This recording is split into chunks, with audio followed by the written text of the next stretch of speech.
Welcome to another episode of the Vital Wealth Strategies Podcast. I'm your host, Patrick Lonergan, and today we're diving into the power of effective speaking, how it can elevate your business, attract ideal clients, and take your brand to new heights. If you've ever wondered how to use speaking engagements to grow your network, pull in the right clients, or even build a lasting reputation, then you're in for a treat today. My guest is a master speaking coach, best-selling author, and podcast host, Laurie-Ann Murabito. In this episode, we'll explore the steps to get started with speaking engagements, how to craft an effective and memorable speech, and the neuroscience behind being a confident communicator.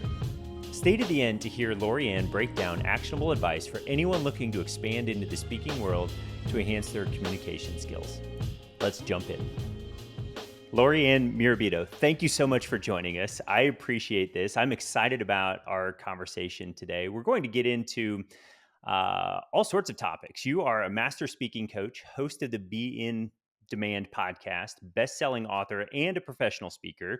And Laurie-Ann, you're someone who practices exactly what you coach, and it's great to have you. I think this conversation is going to fit perfectly with our audience. We have entrepreneurs that are getting their message out there into the world, and I think there's a ton of value in creating content where you have inbound calls versus making outbound calls. And so I'm excited to explore all this. So thank you for joining us here today. Oh, thank you so much for inviting me. Where do we begin? Yes, this is great. So, Laurie-Ann, can you give us a little bit of your background? I know you came from a corporate background, but I want to hear how you started developing your speaking and coaching career. Sure.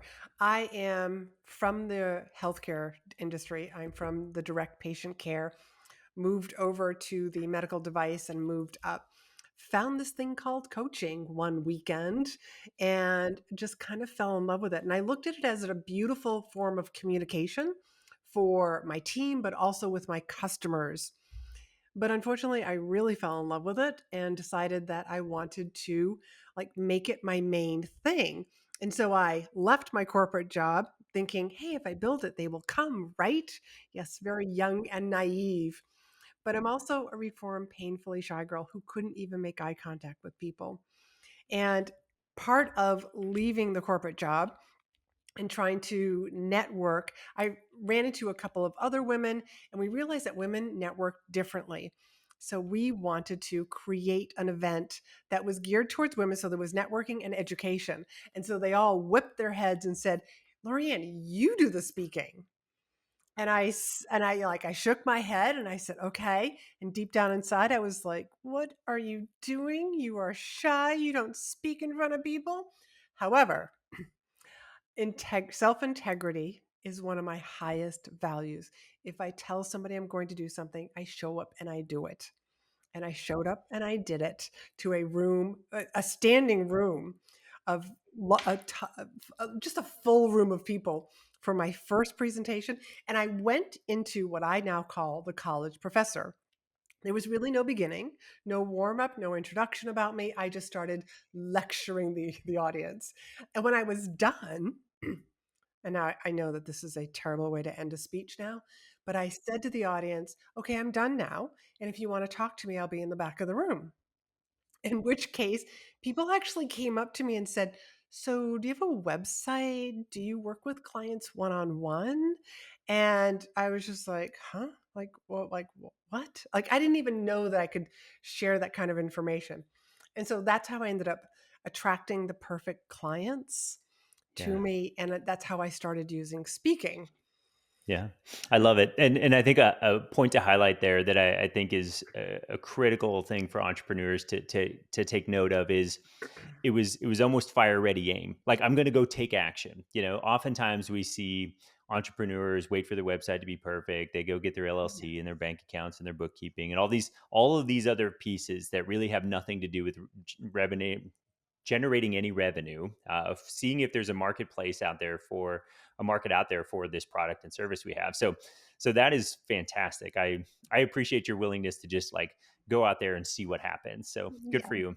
Yes. Thank you. So yeah. So how did we go from, okay, I'm up there, sort of the default speaker, nominated by my friends, to now I've got everything from a successful podcast, a coaching program, books, Can we Yes. talk through how that evolution took place? Yes, like most of us entrepreneurs, has been an interesting pathway. I never thought that I would become a speaking coach. I was just speaking and I was going to do life coaching. And from life coaching, I ended up doing executive coaching. And I had joined National Speakers Association, and all I heard them say was, write a book, write a book, write a book.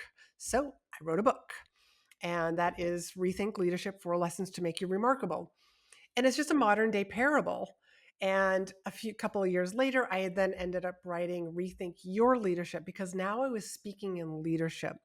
And Rethink Your Leadership is the book for people, like the most common questions and problems that I see executives having when they're leading. So I just wrote the book for that.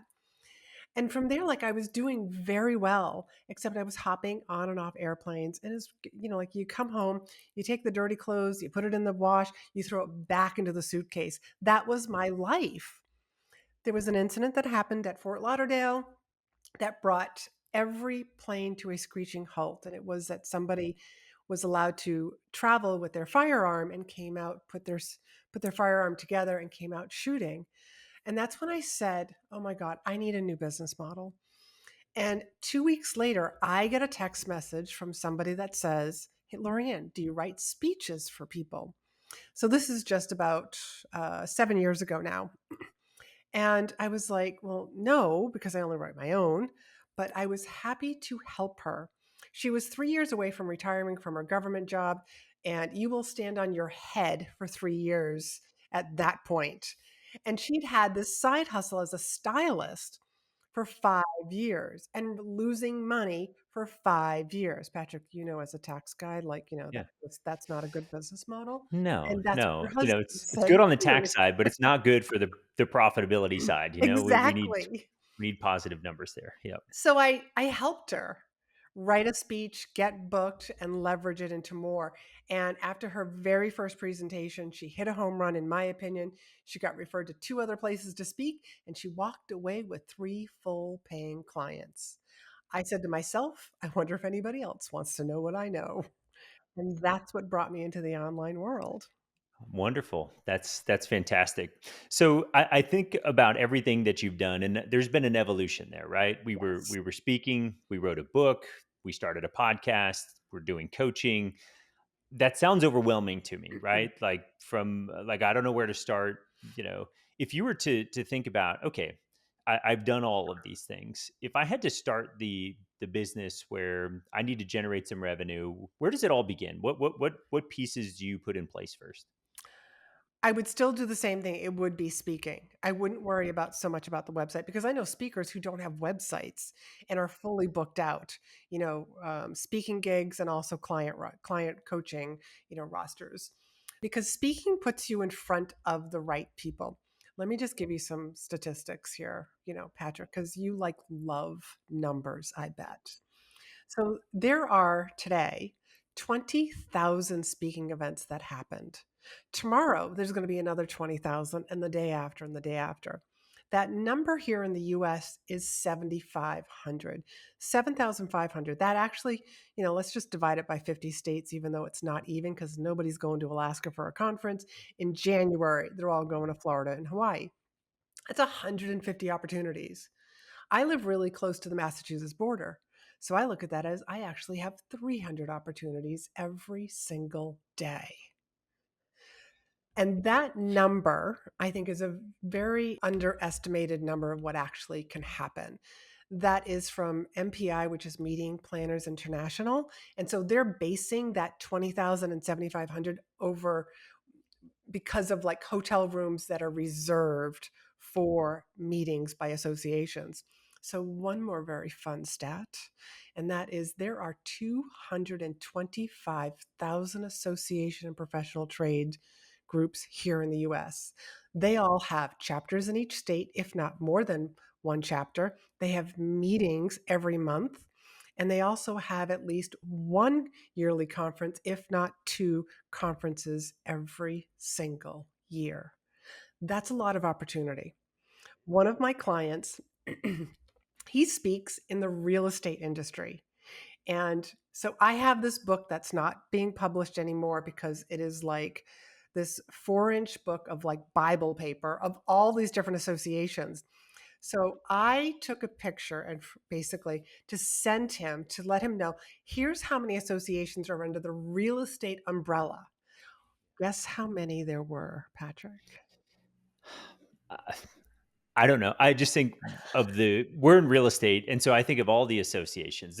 I'm probably involved in like 20, and that's It probably just tip of the iceberg. it is So the yeah, tip of the 134 different associations under real estate. Now, that does not include, and I told him this, that doesn't include property management and real estate investment.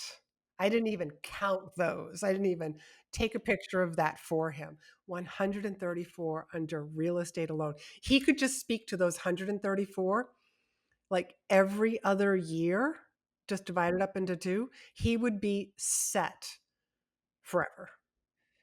I love it. That's it. So somebody's wanting to speak, like, "Hey, I think this is a great idea. I Mhm. would love to get out there. I'm I'm a recovering shy person. How do I develop a speech? How do I get on stage? How do I lay the foundation for kicking off this career? Can you walk us through some of those pieces?" Yes. So, how to get started, like, especially if you're new, or maybe you've done a little bit, but you're like, I'm not getting more bookings. I don't know who to reach out to.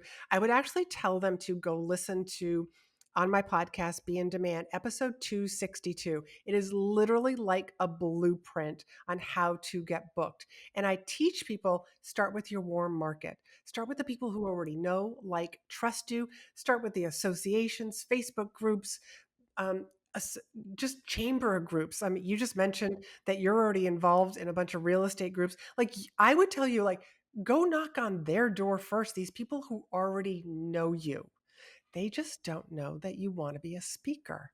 They don't know that you have something to offer the group because Hmm. they're not mind readers. Yeah. I love this. So you mentioned when you were telling your story the way not to end a speech. So I assume there's a framework that we should use to craft an effective speech to an audience. Do Yes. you help people? It's, you gave us the story of how your friend spoke to 15 members, came away with 3 clients and 2 referrals. So Yeah. you clearly have the code cracked in regards to how to build an effective, we'll call it story, because I think story is a key part of our speech. But can you Hmm. talk a little bit about how we build an effective speech to influence Yes. people? So you want to take your audience on an experience. So think of like the roller coaster, like the kiddie roller coaster, not the scary roller coaster. It's just like there's ups and there's downs. So we want the audience, we have to grab their attention in the beginning. What you want is to grab people's attention so that they put their phones down and they lean in. Okay. But this is what happens naturally after. Your audience naturally crosses their arms and they lean back thinking, why should I listen to you? And that's where the authority section comes in. This is where you are basically explaining, very conversational in a story format, why you're the expert to continue listening to till the end of the presentation. Then you give really good value. I tell my clients, you can only tell them 3 tips. That's it. It's almost like you're going on a trip and you think you're going to take this checked bag. And then I say, you only have a backpack. All those outfits, you got 3 that you get to choose. And you can only put 3 in your backpack. So you have 3 tips that you're going to share with them. And then you become a lawyer, essentially. With each of those tips, you want to have 3 different defending points, pieces of data, story, analogy, metaphor. And then this is like section number 6 is your call to action. Every meeting planner, every coach of a mastermind that you're speaking to their group, they always want to move their audience, their group in the right direction. So there has to be a call to action. They have to be able to take a step. And I teach my clients that you want to give really good gold nuggets that they can implement right away because that's going to make you memorable. and then you tie it up in a beautiful clothes. It's like that bow on your Christmas present or birthday present. It just looks beautiful and it just brings it to a nice close. I love And it. it's just I a love it. experience. This is fantastic. So I also know that you are love to dig into the neuroscience. Yeah. And I'm curious about where this fits in because I feel like there's neuroscience on the side of the speaker, right? Like there's things for me to go take action that I have to get dialed in. Mhm. I think about our we'll call it our neurochemistry, right? Like my dopamine response can affect my life in a tremendous way, right? Like, uh, person A might get a dopamine response from eating a Twinkie. Another one might get a dopamine response from building a business, right? And those are going to have different outcomes for people. Yeah. And so I'm undiagnosed ADHD. So I'm constantly like creating systems and processes and like structure because I like need it. And if I don't have it, I'm a mess. I'm all over the place. So can you talk a little bit about neuroscience and how that fits into Oh, this yeah. whole process? The Yeah. taking your audience on an experience, you have to grab people's attention. We are like worse than goldfish these days. So that's why the startling statistic. So earlier I shared with you 225,000 associations. There's 20,000 events that are happening globally. And that's not, I need 20,000 speakers. An event can actually be hiring 20, 30, 40 speakers at a time, depending on how many breakout sessions and tracks they have. That is all designed so that your audience is like, really? And they heard my story in the beginning, so like I'm not somebody who thinks speaking is a good idea. I'm somebody who actually experienced it, and my clients are getting really good results from it. So it works. It's not like Threads or TikTok or Facebook, that's only been around for a little while. Like speaking, being an orator has been around for years. Before we had books, people were storytellers, and that's how we passed down information from generation to generation. So our brains, back to the neuroscience, is hardwired for story. But it's about, so I teach my clients to use the neuroscience. They don't even realize that they're actually using neuroscience when they use my methodology because, like I explained to you, we grab people's attention but then they naturally lean back. So we have to give them that reason to continue to listen. That Patrick, you are the person to continue to listen to because you're going to give them some great advice and then some beautiful call to action because, like, don't worry, we will continue this relationship after I'm done speaking. I love it. This is great. So I think another thing that's I'm just thinking through this process, right? Like, okay, Laurie-Ann, I'm going to create my speaker website. I'm going to spend some money on ads to drive people there.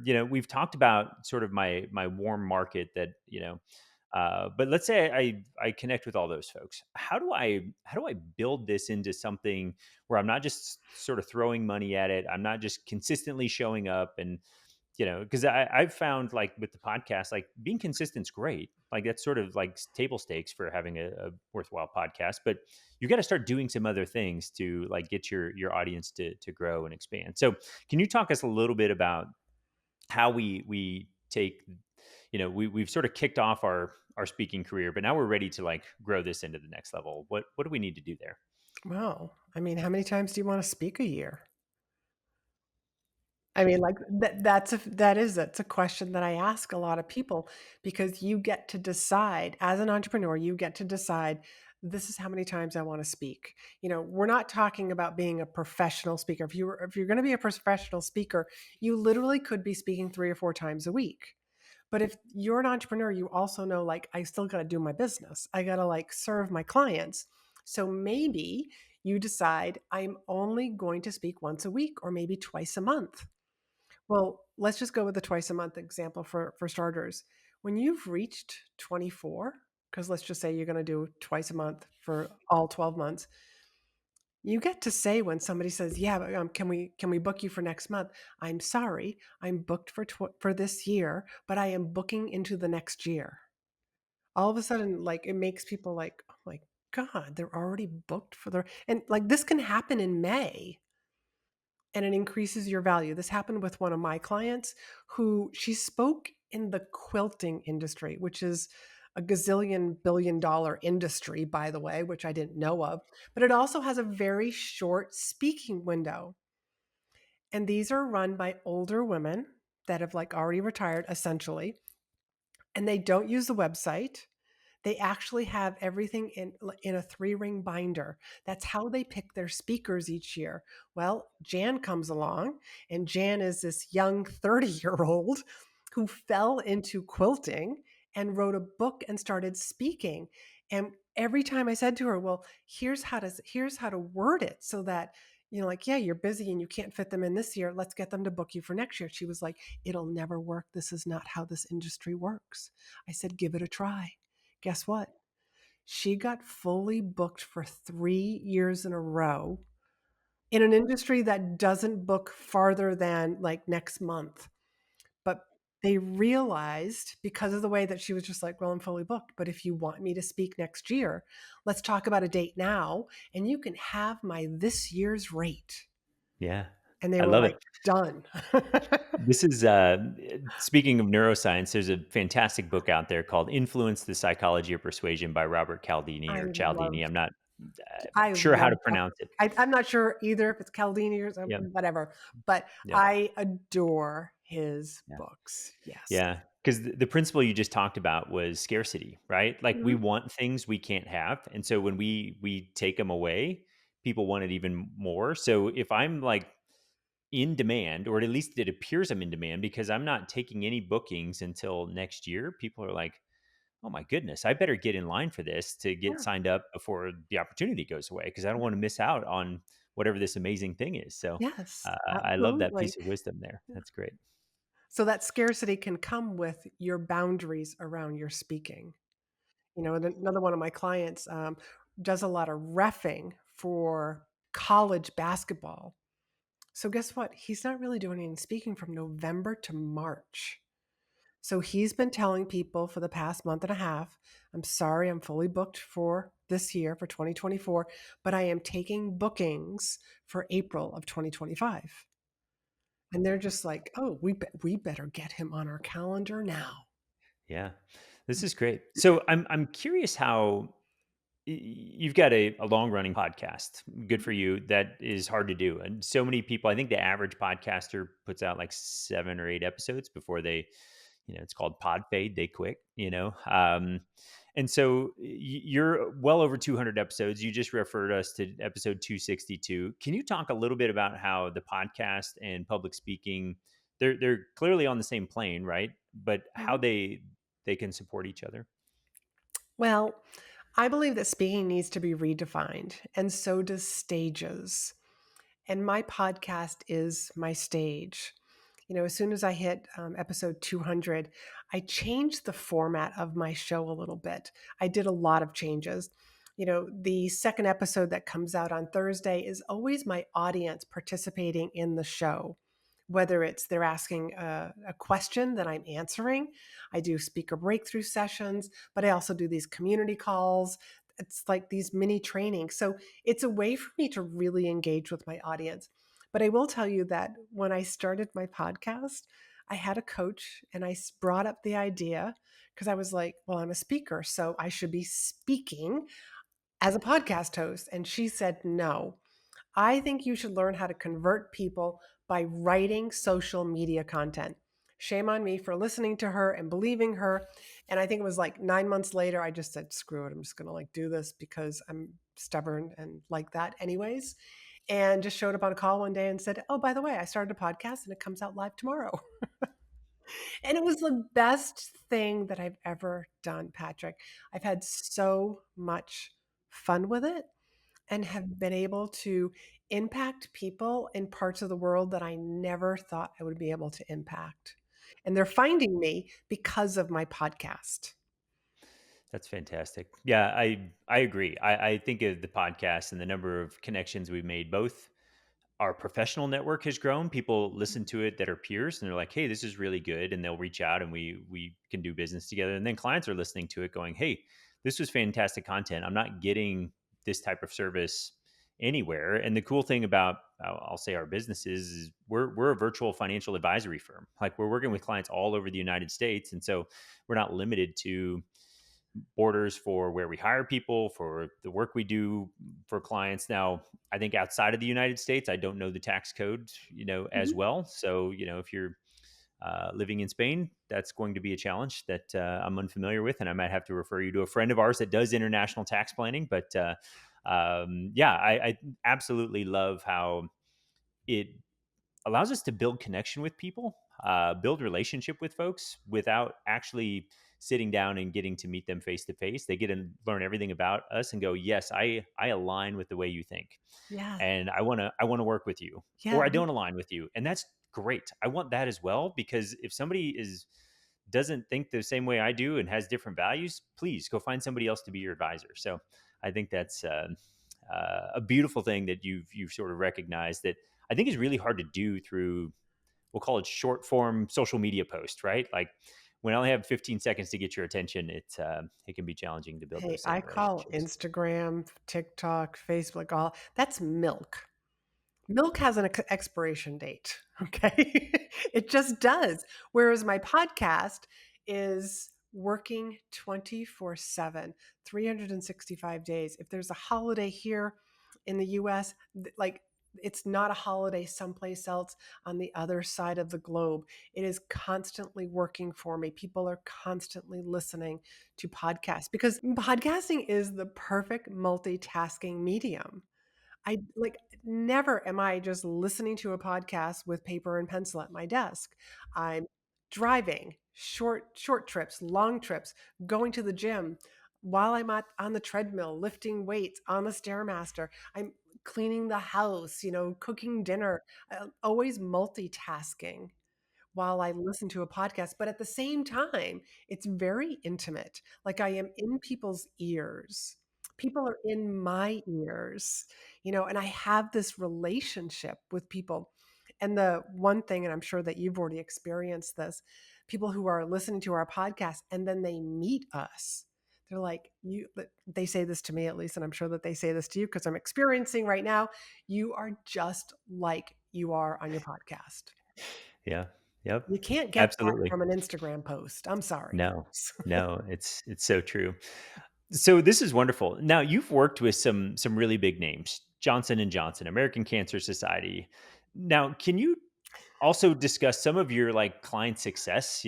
People you've worked with, and some of the opportunities that have come their way through working with you. Oh, certainly. So, in the corporate world, the higher you go up in an organization, the more you are going to be required to speak. If you are afraid of speaking at meetings, you are going to hit a glass ceiling. That's all there is to it. So that was one way that I helped a lot of these companies like Johnson and Johnson, American Towers, because being able to communicate with confidence is a leadership skill. In the entrepreneurial world, I mean, I teach people how to craft a signature speech. Their signature speech is designed to draw in the right people and push away the wrong people. But at the same time, also, anybody who may not be a good client can still be a referral agent for you, either client wise or speaking. My goal for my clients and my students inside In Demand Signature Speech is to every time that they step off the stage, they have spin off business. And I'll just share with you like one woman because this was so interesting to me. So she spoke at a women's networking event. She gave her in demand signature speech. She talks about nutrition, and she's a children's advocate for nutrition, about better health. Somebody from a bank, and this happened in Australia, by the way, somebody from a bank walked up to her, handed her her business card, and said, "We need you to speak at all of our branches around the country."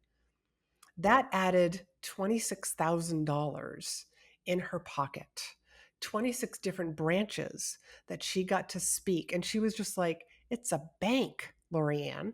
She's like, I speak about nutrition. But that was somebody who saw if we can, if our employees have better health, they're going to produce better. They're going to treat our customers differently. That was, very interesting. And, I'm still in the process of following up with her because that was 26 opportunities. And all of those are going to have more spin-off business as well. So speaking is the gift that keeps on giving. Yeah, no, I think that's beautiful. And there's something to momentum, right? Like once we have inertia on our side and we start making progress forward, it's so hard to get started. It's so hard to break out of the mold. And that's why I think having accountability with a coach is a tremendous thing. Because it's so easy to put off when you're doing it on your own. I'll start that Absolutely. podcast tomorrow. I will start my speaking career tomorrow. Where if I'm and we look at entrepreneur success, those people that have written a check to make a financial investment. It almost doesn't matter in Mhm. what arena. If it's with a coach, if it's with a franchise, like what have you, they make that financial investment. Now they're like committed. Like, okay, I'm serious about this. We're going to go take action. And you feel the pressure to like produce, right? It's so much more likely to move forward when I've got regular coaching sessions. I've got a framework to work within versus me having to figure it out with Google or some other technology out there to like Yes, figure out a speaking career. So, that's right. yeah, good for you. I think that is, I think that's fantastic. Yeah, what's that phrase they say? When you pay attention?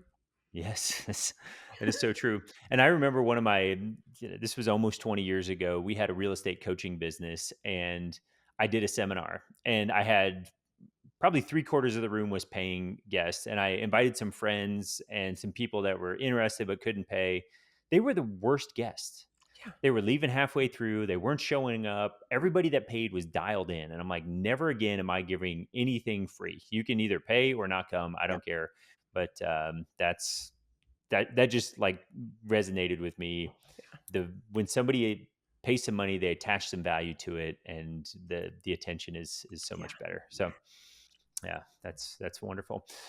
All right. So can we talk through what it looks like to engage with Laurie-Ann? Like if we somebody wants to work with you, what are the options available Mhm. outside of just going and listening to the podcast to get started? Well, I have group programs, and I also have like a 1 hour. I call it the spotlight hour. So if you just want to pick my brain for an hour, you can do that, along with a 6 month program where it's very high touch. It's me working on your speech and your pitches and getting you out there speaking and being able to evaluate everything. So I only work with a small number of people privately. So right now, I think that there's a wait list, but there's also the group program of in demand signature speech. And during that, it's an 8 week program. And by the end of it, you will have a finished in demand signature speech that you'll be proud to deliver and confident knowing that it's going to draw in the right people and more spin-off business, and you come up with a process. Speaking is not just showing up, giving your speech and then leaving right afterwards.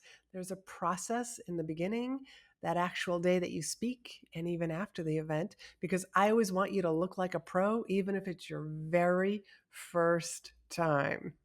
Yeah, I love it. I love it. So we'll put all of this in the show notes, but your Mhm. website is speakandstandout.com, and we'll make sure we have the links there to all of your different opportunities to work with you. And then the podcast is Be in Demand Podcast. I assume I just have to search that on any of the If platforms, and I'll Yes, find you, if right? you type "be in demand," it's gonna bring up my podcast, and it's pretty obvious. But I will also share with you that if you want my new listener's guide, that will also take you right to the podcast too. And that's at speakandstandout.com/guide. And this is a new product PDF that I just recently put together, and it's got all like my most popular downloads and other ways that you can engage and learn from me, like the community circle. That's a free training that I do every month, and the speaker breakthrough sessions, how to ask a question that you might hear your voice on my podcast in the near future. I try to make Yeah. it fun. I love it. I love it. This is wonderful. We'll have links to all of that in the show notes. So if you are ready to take your content creation to the next level, get out there and be speaking to an audience that will be paying customers, absolutely reach out to Laurie-Ann.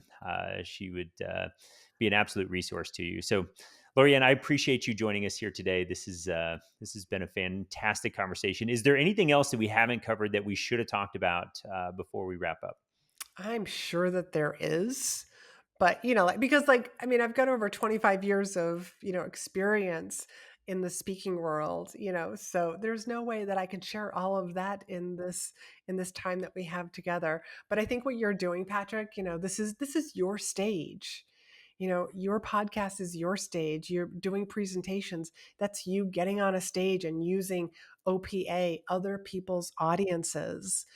I'm going to be sharing this podcast with my audience, and that's how I'm getting you in front of more people and vice versa with you. So thank you so much for having me Yeah. on.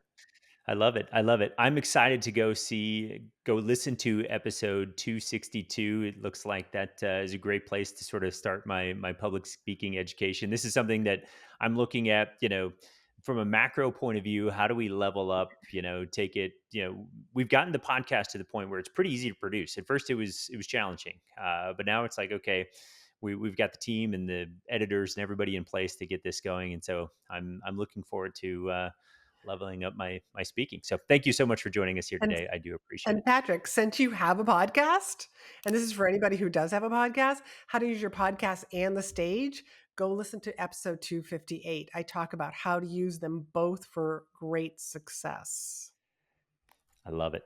This is wonderful. I owe you money. This has been like a master class for me on how to kick off a speaking engagement career. So You thank you so reach much, out Laurie-Ann. anytime, Patrick. I am All I right. am literally an open book. Wonderful. I appreciate you. Have a great day. That wraps up today's episode. A huge thank you to Laurie-Ann Murabito for sharing her expert insights on speaking, building relationships, and crafting memorable messages. I hope you're walking away with some great ideas to implement to grow and expand your business. Thank you for listening, and thank you for being a vital entrepreneur. You're vital because you're the backbone of our economy, creating opportunities for your employees and driving growth. You're vital to your family, fostering abundance in all aspects of life. And you're vital to me because you strive to build wealth, make an impact through your business, and live a great life. Until next time, I'm Patrick Lonergan, and thank you for listening to the Vital Wealth Strategies podcast.